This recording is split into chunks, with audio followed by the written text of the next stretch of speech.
welcome back to another episode of Do What You Love, Love What You Do.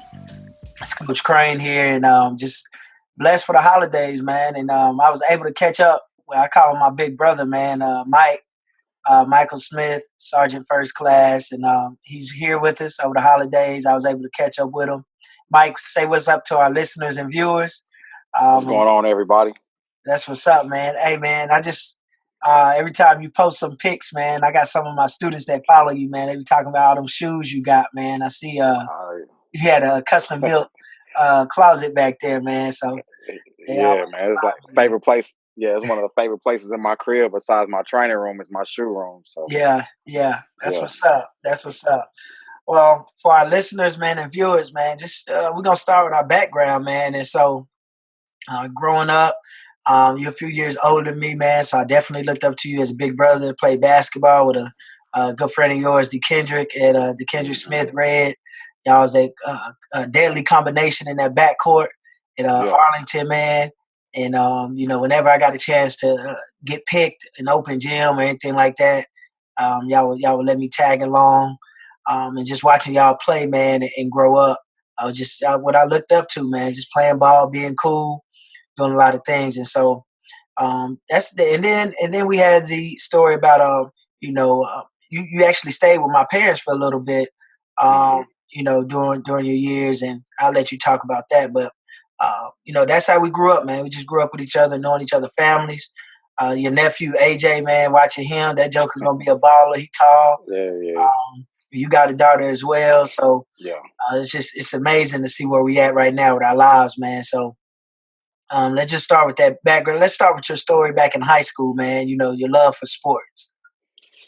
All right, yeah. So I mean, you hit it right on the head when you said, me and my good friend DeKendrick, man.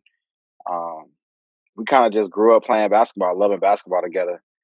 It started with Pee Wee football, playing for the Apaches and Win City and all that, and then when a brother didn't sprout like everybody else, I had to switch sports.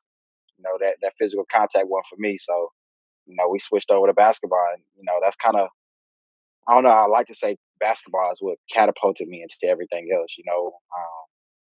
Growing up at Cornerstone, everybody was a ball player. All the brothers on the ministry team were ball players, and going to the church picnics, that was the part I looked forward to, was playing ball. And then, of course, going to the church The camps. the camps we used to go to. We used to get some heated battles at the camp, man. You wouldn't even know it was a church camp sometime, but that's just kind of how it went. But yeah, man, playing ball at an early age, man, kind of, I guess I'll say it kind of catapulted my life in every other direction. It gave me that confidence and that will to want to win, and that commitment. Playing ball at a high level, you got to have some commitment to work out and train every day. So. Yeah, man. I'm not gonna spill the beans yet, but I'm not gonna get into it. I want them to find out as we go some of the accomplishments. But let's just start right at the back, man. Why you're in the military? Why did you choose the military? You're in the Army. Why did you choose that route? Man, well, you kind of you know how I grew up. Growing up in a single parent household, my mom and sister. I think it's every young, especially young black kid's dream to be a professional ball player. And going through high school, things of that nature, and just growing up where we grew up, a huge basketball community. Once I kind of realized that was no longer, that was no longer an option. I just wasn't. I didn't feel like I was mature enough to go to college, man. To be honest with you, I had a younger sister to try to help mentor and financially, help my mom and sister. So I felt like at the time the military was the best thing for me. Uh, and my plan was only do 4 years, that first enlistment. Yeah. That was the plan. That was the plan. Yeah. You ain't looked back since, huh? Yeah.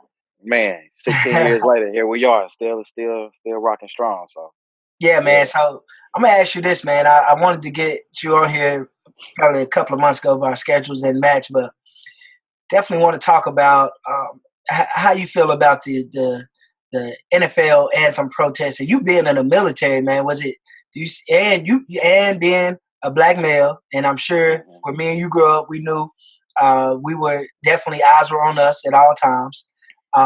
So you see both. You're on both sides, really. Right, So where right. do you stand on the protest, and how do you feel about that? Well, I'll tell you this. When that all popped off, man, I was still attached to the Pentagon out there in DC, the DMV area. And with me being active duty and having 20 years in, man, I have a very strong opinion, and everybody know that about me. If you know me, you know that I'm gonna say however it is I feel, because that's me.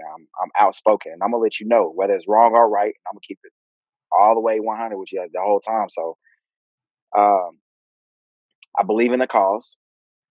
I believe that they're bringing light onto a subject that should have been shed a long time ago. Things that are happening now are not new to us. Right, These are things that's been happening, and the only thing that we're doing now, the only thing these athletes are doing now is they're taking their stance, their platform, and they're letting the world know on a world level. This is not a national level. This is a world level. So they're letting everybody know, like, this is something that we go through on a daily basis. right, Um, and you know, being in the army, being that I've been in combat several times, man, I believe that's one of the reasons why I fight, man. I fight for freedom of speech. I fight for you to share your views on this podcast, whether everybody agrees with them or not.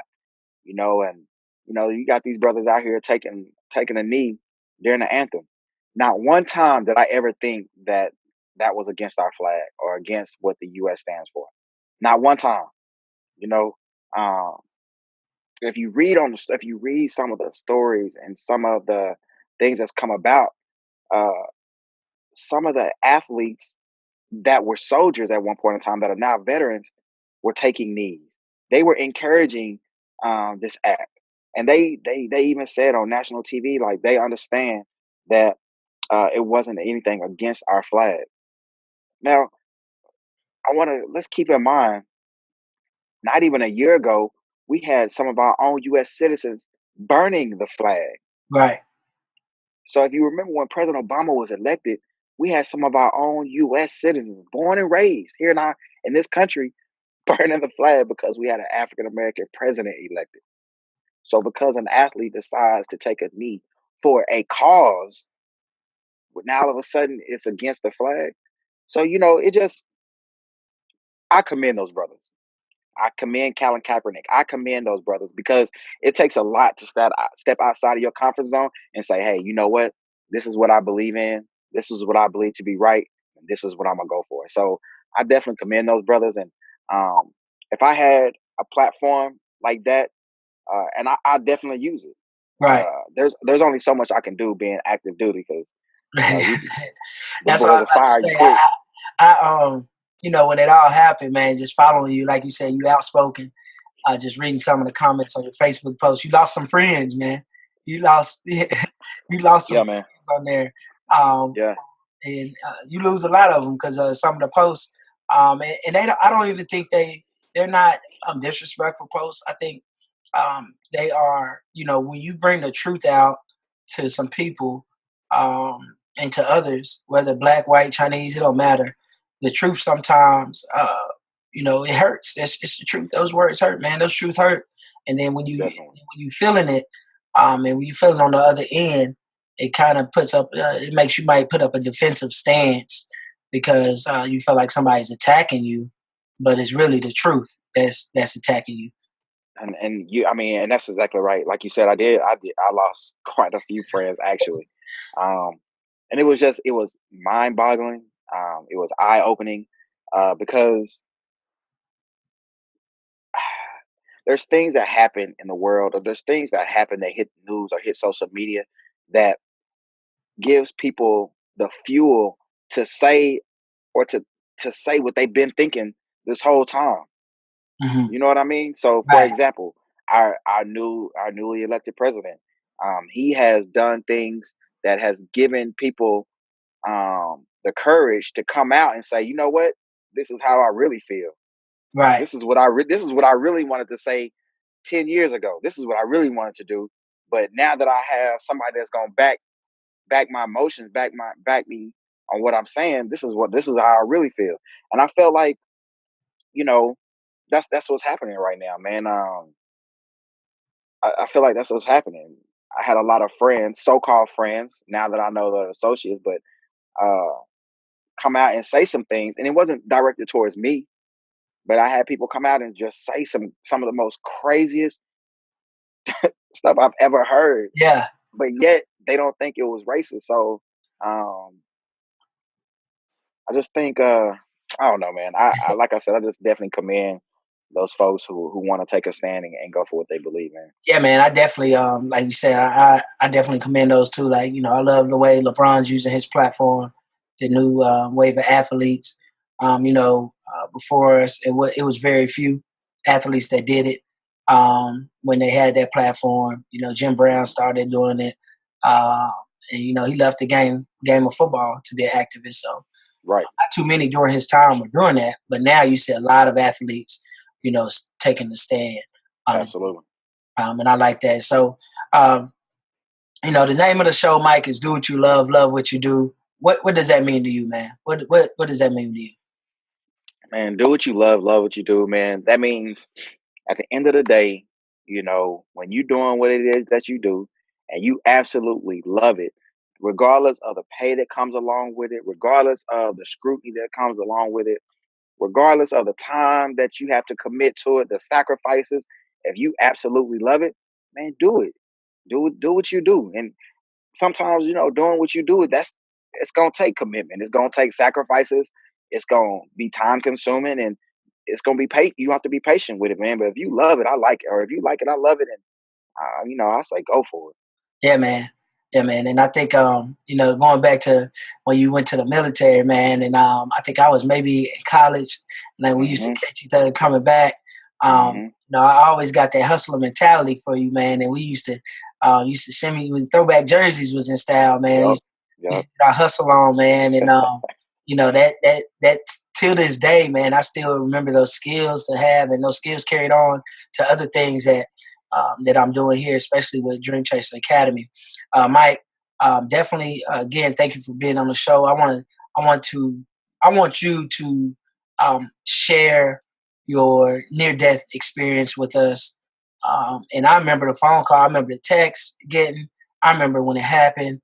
Um, share with us what happened, and go from there, and then we'll dive into how you bounce back from that.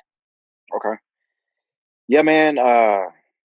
Man, didn't grow up riding motorcycles or anything like that. I got stationed in California. I picked up the hobby of riding motorcycles, fell in love with it, and kept kept at least two bikes on me.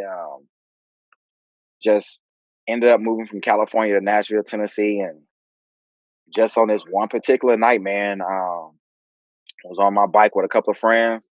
We wasn't doing anything crazy. Uh, I'm just riding, and so I remember riding, getting ready to pass the Titans stadium, and I remember looking over to my right, and I remember seeing this lady come on to the on ramp, but I'm really not paying attention to her, and I see her looking down at her phone because I can see the glare. So it was nighttime, so I could see the glare from her phone, and her head was down.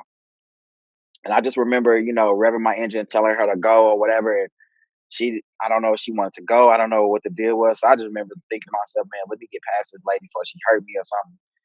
So I just remember going. And then the next thing I remember was in the air. And then um,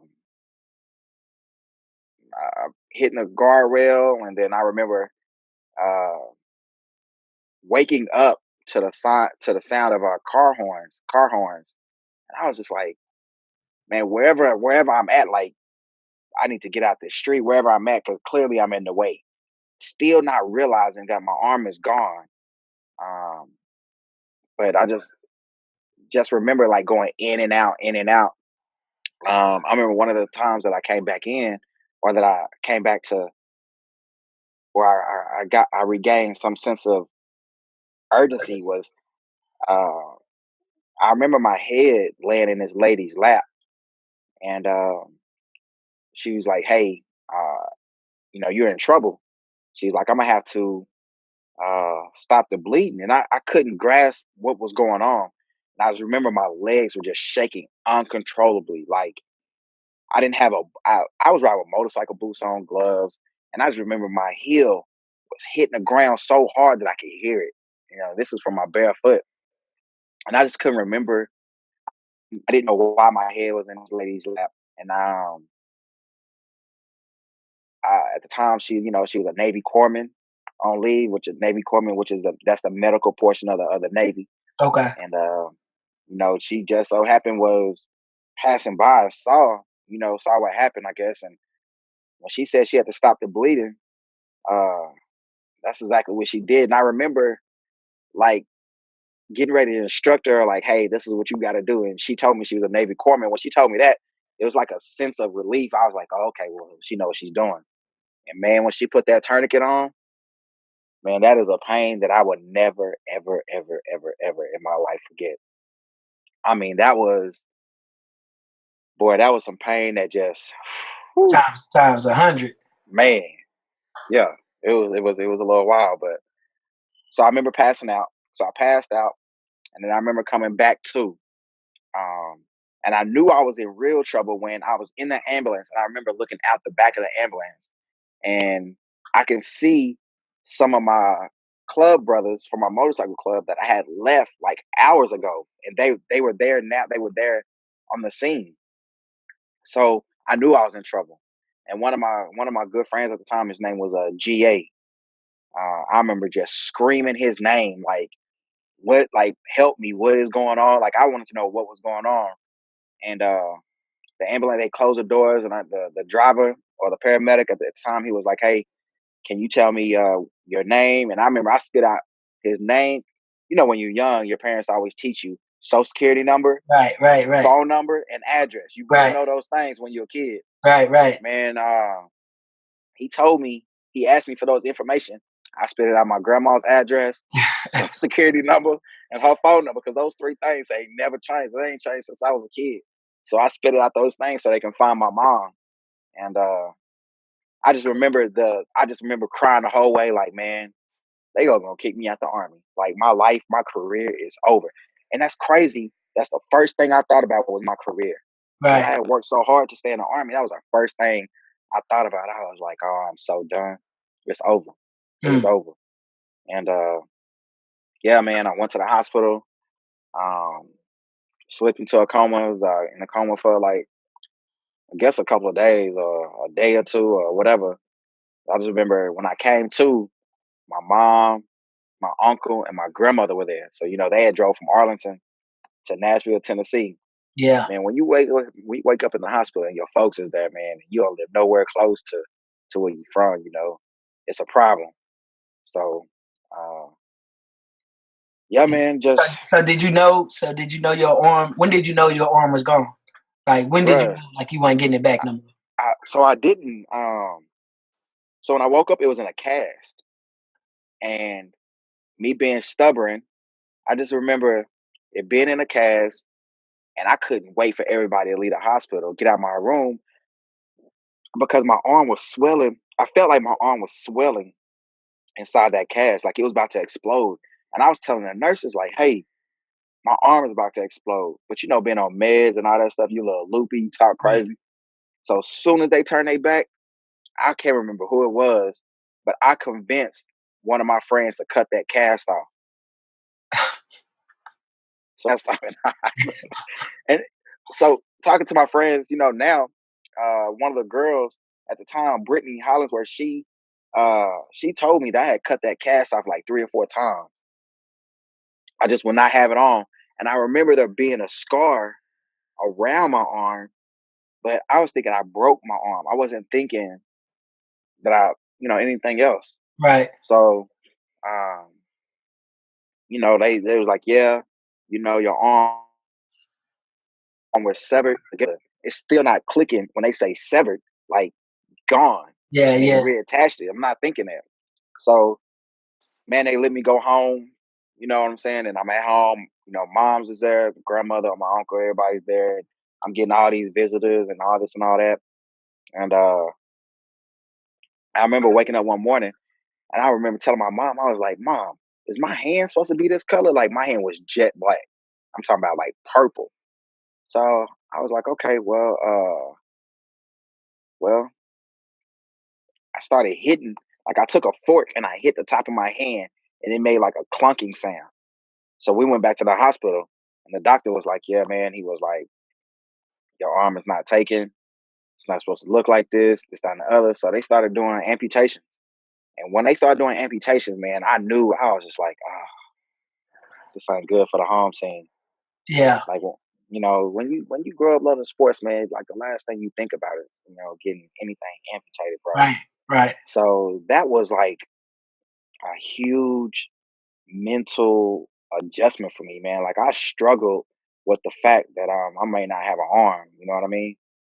Um, and I just remember like I couldn't move my face. It was just a ill feeling, man. Like, and I remember having to make the decision, like, hey, let's go ahead and start making these amputations. So we made several amputations. And I Yeah. remember the doctor telling me, hey, if you can keep your amputation below your elbow, you can almost live a normal life because of the prosthetics. I was like, cool. Kept it below the elbow. I was being able to work the elbow. I was like, all right, well, I'm good. We go to the doctor. My mom took me and get a checkup. And the doctor took his hand and squeezed the end of my nub. Man, all this pus and all this Yeah. green stuff popped out. And he was like, oh, you got an infection. We got to go ahead and take it where it initially got severed at. So I was like, now what? So, you know, that's kind of what it is, man. Man, so you experienced all the adversity, right? And at the time you were I wouldn't say comfortable, but you were doing well for yourself in the military, just enjoying life. And then that Yeah, happened. man. Yeah, Um, I was playing ball for the military. I was yeah, traveling, young cat, got a little bread in my pocket, traveling the world. I was good. right. And so I mean, to our listeners and our viewers, man, I really think that when they hear the rest of your story, and how you were able to bounce back is gonna be crazy. But I think sometimes in life, man, we experience things and we get a place in our life, and then the unexpected happens, and then we're asking God why. That Hmm. was out of your control. The lady was looking at her phone. Whether she's seen you or not, but we couldn't control that. And so the part where you didn't give up and be mentally tough, I had to get through that. I definitely want you to explain to our listeners and viewers how did that process work, the rehab process. Um, before you get into that, Mike, I want some. Tell us what you have been able to accomplish. Um, you know, After the rehab, then we're gonna come back to the rehab. What have you been able to accomplish with all the things that you've done? I'm gonna start off with saying I know you're the first above elbow amputee to be active military. Am I correct? Right, Okay. right, right, So that's an accomplishment that you only hold, correct? right. Yeah, that's it. I am him and him is I. So, Yeah. uh, yeah. So my very, very first accomplishment, I guess, was to my first big accomplishment was being able to stay in the military. Mm, When you're in the military and you suffer any kind of injury or things that affects your career in the military, the first thing they want to do is they want to get you out of there, but they want to get you out of there and make sure you're taken care of, so they want to medically retire me. To most people, when you say, hey, I'm gonna pay you for the rest of your life and I'm gonna give you full benefits, and you're a young cat, you're like 31, you're like, okay, I'll take that. right. Yeah.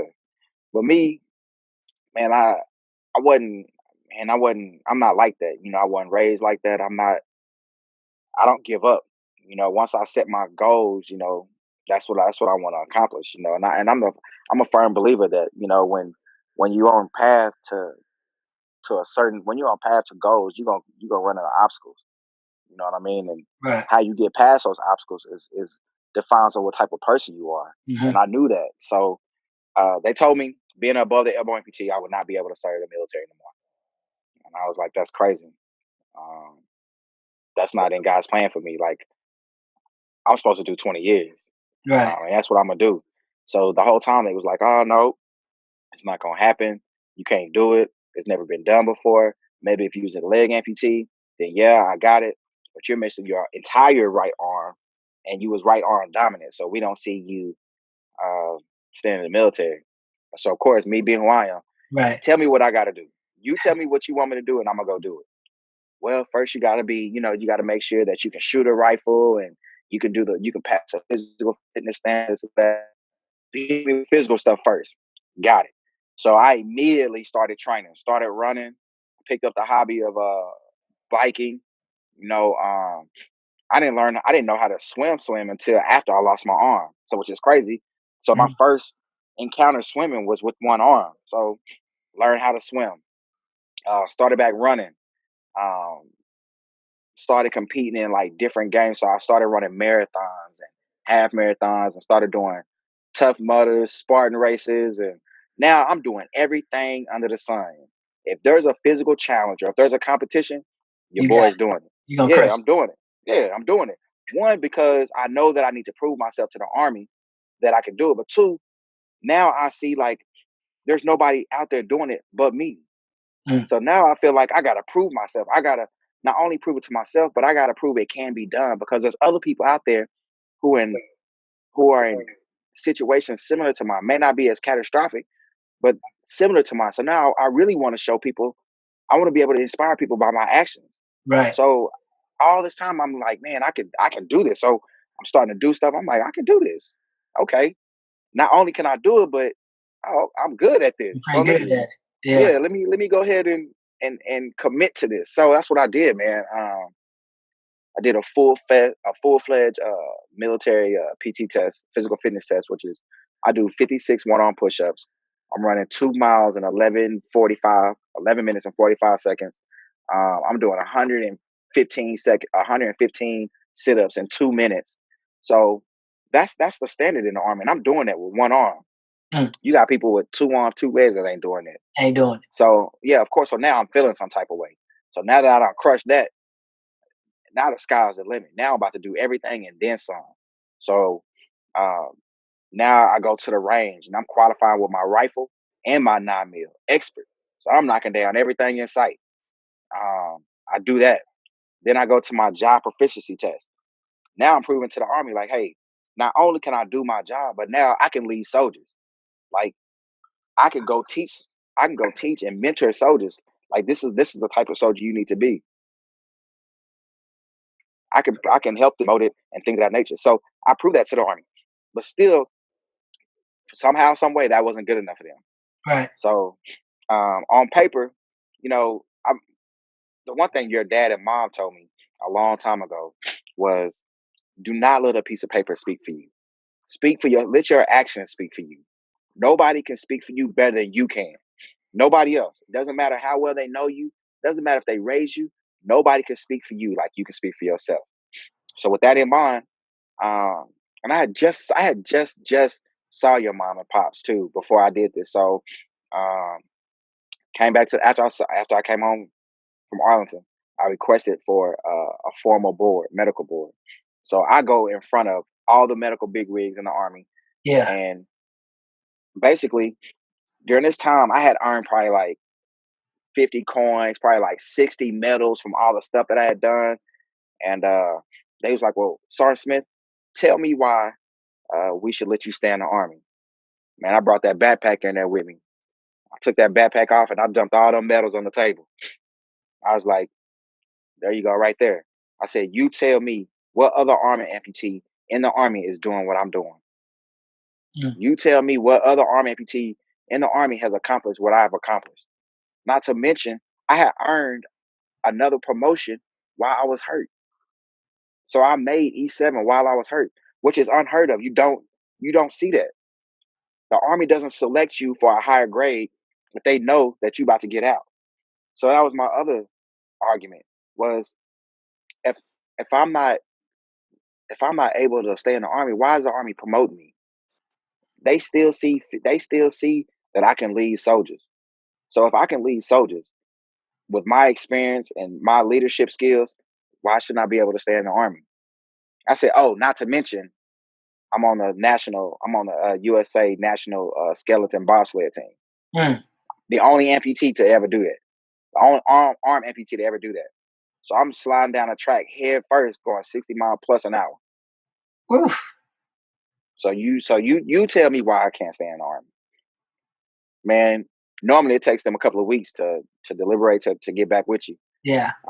I stepped outside 5 minutes later. I was back in front of the board, and they was like, "Sergeant Smith, we want to commend you on everything that you've done. We applaud your efforts. You are the true testament of what a soldier should be like. So we want to say congratulations. You are the first and only above the airborne amputee in the history of the military to return to active duty service." Wow. Bro, when they told me that, oh, it was game on then. Yeah. It was game on then. Like I knew that there was nothing I couldn't do.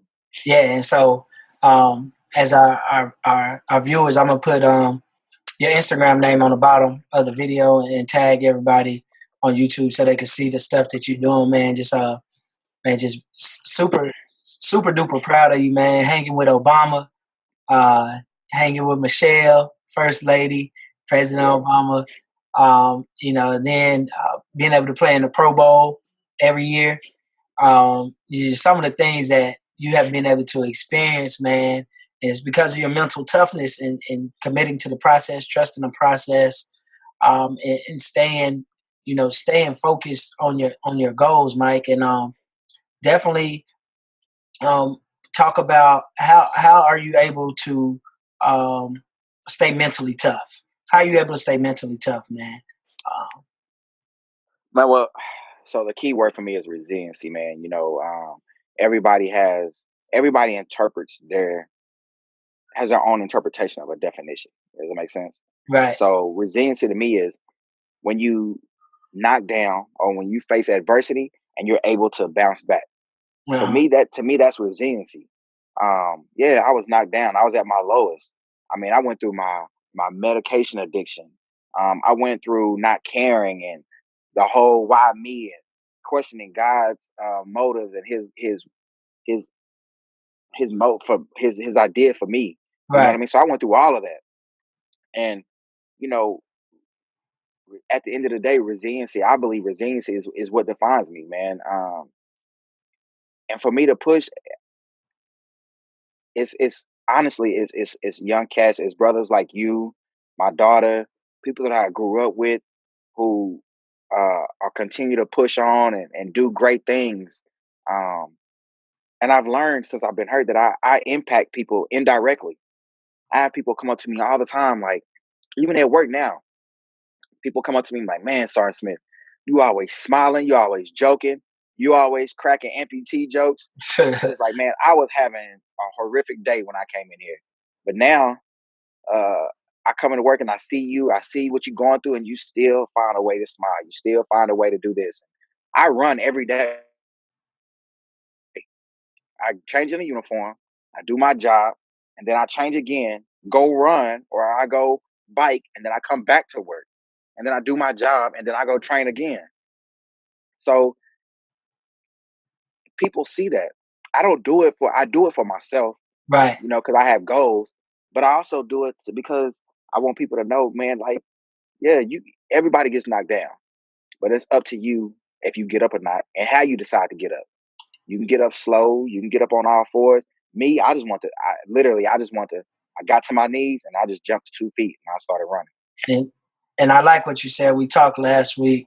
I'm writing a book. Book should be released by the end of the year. And we talked last week, and you said a key thing, man. You already mentioned your daughter, man. You want to be her superhero for life. But then you said something key to hit home.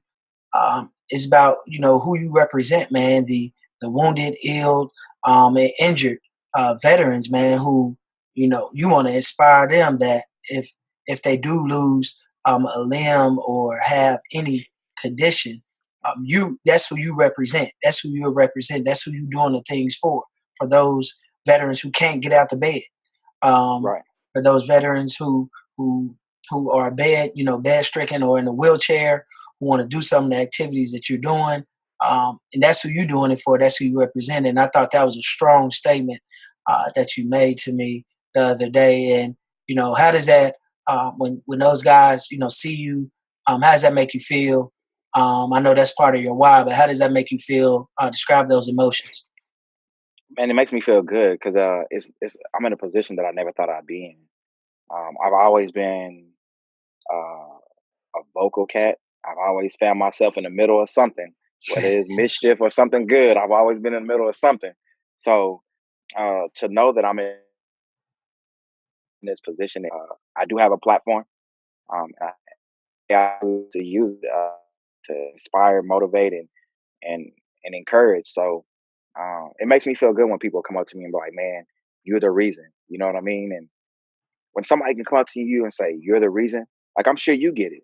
I know you get it, man, because you're doing a phenomenal job. I just what you're doing now. I didn't see 15 years ago when I was coming in, and you was coming in from college, and I'm coming in from Korea or wherever I was at the time.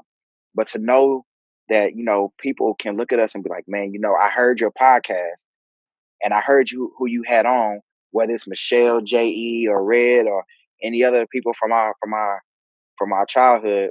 To know that people listen to this and be like, "Man, Jacob, hey man, you're doing an awesome job," and because of this person I heard speak means a lot to me, and that means a lot to me too. And so you did mention my daughter, or I did mention my daughter, and you're right. I want to be her superhero. I want to be able to show her that there's good black men out there. We're educated.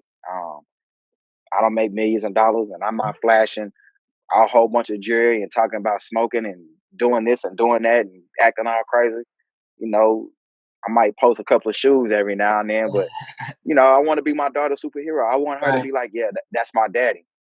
He did that. Or when she go to school, like, who is your role model? Oh, my dad. My dad is that's my superhero. That's who I look up to. Well, you definitely gonna Um, set the bar high, man. I know she's stepping in. Was she middle school, high school now?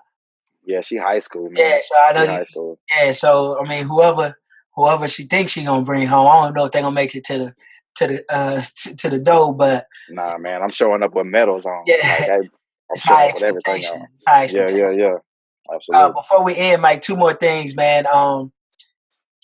For me, I haven't been in shape in a long time since I played ball, and getting to the age that we're at, it's things that we just can't do anymore that we used to do. And one of the things is diet for me. So I haven't been eating meat for a while. It's been going on my fourth week now. Just getting rid of all that. Our bodies can't digest that meat. Eventually I'm gonna eat it again. I definitely want to start training my body to get a lot more vegetables and things like that in me, and to be able to function on a high level every day, especially with the grind. And speaking about talking about the grind, man, I want to know, or and I kind of know because you shared it with me before. What is a typical as a professional athlete, the things future Olympian that you're going to be? What is a typical full workout look for you? What do you eat? How many calories do you have to eat? And what times your day start? And what times it end? And being Well, full time military at that too. so um, a typical morning or a typical day for me is 4:30. I'm waking up. Um, I'm getting in my pre workout and my protein and stuff, and I'm out on that road, man. Every morning I'm trying to crush anywhere from 6 to 10 miles, depending on what my coach has me doing, because I'm on a training regimen with her. With She's with Team Soul Sports out of Florida, so whatever Nicole Borger has me doing, if it's running early in the morning or if it's strength and conditioning, my mornings normally start around 5 o'clock. So I'm in the gym, I'm in somebody's pool, or I'm out on that road trying to get those miles in, and then I come back. I protein, I load up, and and make sure that I eat that breakfast, and make sure my body's in recovery mode. And man, for me, it's not going to sleep like I should. It's taking a little power nap, and then I'm off to work. I'll get to work, depending on what I have doing. Most of the time, it's a lot of meetings and things of that nature. But hit those meetings, and the first opportunity I can to get out of there for lunchtime, I don't go eat lunch. I go run. I either go run or I'll run to the gym, swim, and then run back. So I'll get in like about 3 miles to the gym, swim about anywhere from 14 to 1800 meters, get out the water, run back to work, change, work, and then I'm running home.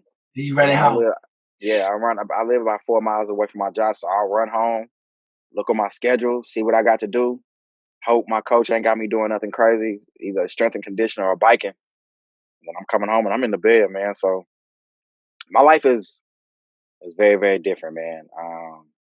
I've been blessed to pursue my dreams is to be an Olympic triathlete, man, and that's swim, bike, and run. And I mean, I've been very, very blessed to pursue that. I'm 38 years old, and at the age of 38, still doing the things that I didn't want to do when I was 18, 19.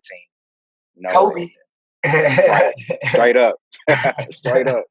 So, yeah, man, I'm very, very blessed to still have the athletic ability to still pursue my dreams, man, and um, you know, I'm just out there to crush it, man. I'm just out there to embarrass anybody with two arms and two legs, you know. Yeah, man. Yeah, So man. whenever you're ready to come get some, let me Yeah, know. yeah. I remember you came. My boys, man. My boys they was ready for you, man. You came last year to speak. Oh yeah, That was awesome, man.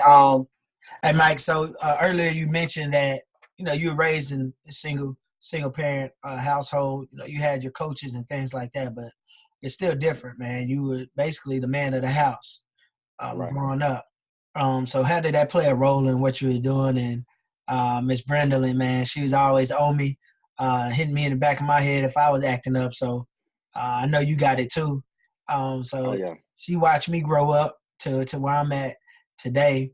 Alicia is just like my big sister. And yeah. I actually, when AJ was little, I was his camp counselor when he was going through summer camps. So hmm how did that play a role, man, with you being a male in your house? Um, well, my T Jones, man, she's like my dad. She's like everything. You know what I mean? She was she helped mold me into what I am today. With the help, she reached out to your dad and your mom to mold that other piece that she couldn't. But my mom is like my pops, man. She's the reason why I am today. She's the reason why the man I am today. When I got injured, she was the first person there. You know what I mean? She stayed with me. She cooked, clean. She helped bathe me, along with my uncle, my grandmother. But my mom is like the most inspirational. She's probably the strongest woman I know today. She's just a phenomenal woman, man. I've never known somebody to go through so much and still be so strong. Like during the time I was hurt, her sister was diagnosed with stage 4 cancer and Mm. she passed away, you know what I mean? And not only that, but then I ended up having kidney failure while she's at home dealing with she lost her dad a few years prior to that. So, my mom, man, she means everything to me, man. And I definitely pay homage to her whenever I can. Yeah, man. I think she just retired, right? I remember seeing she had a retirement party. Yeah, So man. She just retired, man. So now she living that life, doing what she yeah, want to do, traveling, going to little stepping classes, whatever she do now with her little yeah, girlfriend. So yeah. yeah. Oh, Miss Brendolyn, man. Yeah, man. She definitely played an integral part in raising me as well, man. And Oh yeah, yeah, drill yeah, yeah. team. She, Yeah, yep, all that, man. I remember that, man. So yep, that was good. That was good. yep. So Mike, what you got next, man? What's next on your list? What you got going on? I know you said so many goals, man. What's the next one you got? Well, man, I just, I'm coming off an injury right now, so I got selected to do the world class athlete program with Okay. the Army. So, I'm putting in my application for that. I've already talked to the director, so that's looking up on the up and up. The world class athlete program for the Army is basically your professional athlete for the military. You know what I mean? So, fingers crossed. I know if it's in God's plans, He's gonna make it happen. It's looking good right now. So, I'm hoping to next time I talk to you, man, I'm hoping to tell you like, yeah, I'm there, I made it. This is what I'm doing, and I picked up a new coach out of Florida, Okay. Nicole Borger. She's with Team Soul Sports. Okay. She has her own little try box out there, so I'll be going back and forth to Florida training and getting with her. She's gonna play an intricate part in my success going toward shooting for the Olympics. So, you know, got this whole triathlon thing going right now, man. So, Yeah. that's my plan right now. Yeah, man. Well, we know you're gonna hit it, man. I know you're a goal driven man, and I know you're gonna hit those goals. that you said, and I'm just looking forward to watching you accomplish those things, man. Hey, Mike. So, man, any shout outs you want to give, man, to anybody else? Just talked about your mom and things like that. Any other shout outs? Oh yeah, well, I want to shout out to my grandmother Arlene and my uncles, and family, but a special shout out to my big little sis, Yeah. Alicia. Alicia before her time, man. She married and out there in Vegas doing her thing. She got her family, man. So shout out to my little big sister, man. That girl, that's like my best friend right there. So big shout out to her and my mom. And you and your fam, bro. I'm super proud of you, man. Straight up, man. I hope to be a part of your success, man. When you get big, don't forget about the little people, bro. Oh man, I appreciate that, man. Appreciate that. Yeah. Thank you so much. Yeah. So look, we always like to play a little game on the show. Mike, you only could give one word answers. All right, here we go. So are you ready? Yeah, let's go. All right. Favorite food? Steak. Athlete? Jordan. Vacation? Get him. Mentor?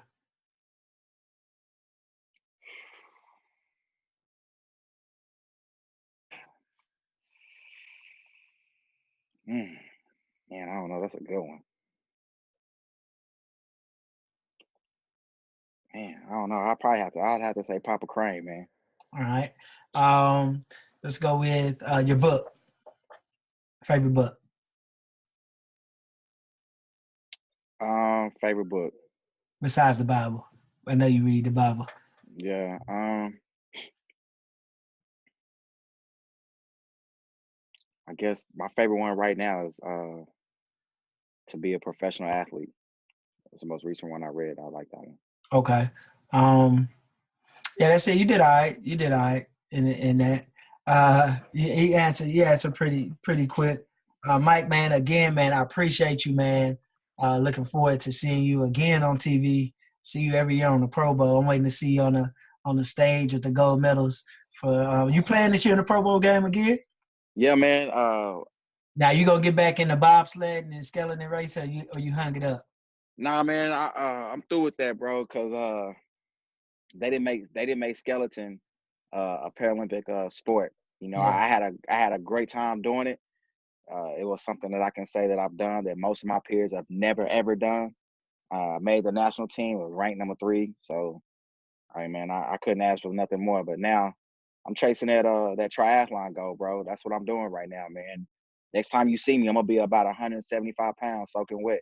So you and our boy Quentin Myers, y'all are two most adventurous people I know. Quentin does all the kind of crazy stuff. What's the craziest thing you done? Have you done skydiving? Yes, I skydive, I bungee, I whitewater. I mean, I've done all that, man. What's the most craziest you done? Man, it's gonna be skeleton, man. Skeleton. It's gonna be skeleton because when you get to that start line, there's a sign that says, "Beyond this point, death can occur." What? Like, yeah, right. So when you see that, and you in a skin tight neoprene suit, and you about to get on a sled going head first, doing 60 plus miles an hour, man, it's problems. It's problems. So I remember you saying if you like touch the side, it'll burn through your suit. Like it has. Yeah, man. Yeah, I done suffered some pretty crazy stuff, man. I done broke some ribs. I done cut my face up and my jaw and stuff like that. But yeah, you hit that ice, man, it's like hitting concrete going 100 miles an hour, man. It burns right through whatever you got on. Man, crazy. Hey, man, thanks again, man, for all our listeners and viewers. If you like what you see, go ahead and share it. You can post it on YouTube. It'll be on iTunes as well. Also on the website, dreamchaseracademy.net. We got some new gear on there as well. Mike, I'm going to have to hook you up with some gear. We got some new gear that just came in. So definitely excited about that. Hey, man, I'm just glad we could end 2017 real strong, head into 2018 with a lot of momentum. This is Coach Crane with Sergeant Michael Smith, and we out.